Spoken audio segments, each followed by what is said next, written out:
அனைவருக்கும் வணக்கம். நான் உங்கள் தோழி. இன்று நாம் காணும் பதிவு ஆன்மீகம். சிவபெருமானுக்கு உரிய மிக முக்கியமான உன்னதமான விரதமாக கருதப்படுகிறது இந்த மகா சிவராத்திரி விரதம். மாதந்தோறும் வருகிற சிவராத்திரி மாதம் சிவராத்திரி என்றும் கூறுவார்கள். வருடத்தில் மாசி மாதத்தில் வருகிற இந்த தேய்பிரை சதுர்த்தி சிவராத்திரி தான் மகா சிவராத்திரி நாம் கொண்டாடி வருகிறோம். இந்த அற்புதமான நாளில் நாம் சிவன் பெருமானை வணங்குவதால் அவர் இதை பரிபூர்வ அருளை பெற்று நலமாக வளமாக வாழ்வோம். அனைத்து விதமான துன்பத்தில் இருந்த விடுதலை கிடைக்கும். கர்ம வினைகள் யாவும் விடுபடுவோம். இந்த நாளில் நம் சிவனை கதி என்று வழிபட வேண்டும். இந்த மகா சிவராத்திரி அன்று தான் பார்வதி தேவியும் தேவர்களும் சிவன் பெருமானை வழிபட்டு வேண்டிய வரங்களை பெற்றார்கள். இந்த அற்புதமான நாளில் நாம் கேட்ட வரம் யாவும் சிவபெருமான் நம்மளுக்கு வேண்டியது யாவும் தருவார்.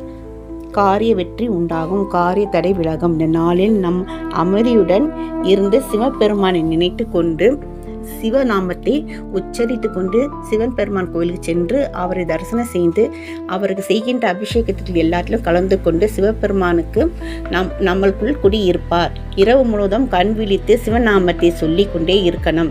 இந்த நாளில் காலையில் குளித்துவிட்டு பூஜை அறையில் சிவபெருமானுக்கு பிடித்தமான மலர்கள் வைத்து சிவன் பெருமானுக்கு பிடித்தமான நெய்வேத்தியம் அல்லது பழங்கள் வைத்து விளக்கு ஏற்றி பூஜை செய்யுங்கள்.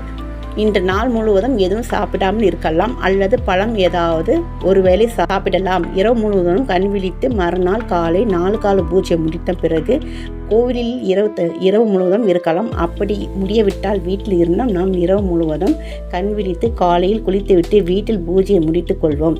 பிறகு தான் உணவு சாப்பிட வேண்டும். நம் அபிஷேகத்துக்கு தேவையானதை வாங்கி தாருங்கள். சிவன் பெருமான் நாம் வாங்கி கொடுக்கும் பொருள் கொண்டு அபிஷேகம் பண்ணும் பொழுது சிவன் பெருமான் குளிர்ந்து நம்மளையும் குளிர வைப்பார். ஓம் நமச்சிவாயே என்று அன்று நாள் முழுவதும் சொல்லுங்கள். நல்லதே நடக்கும். நன்றி.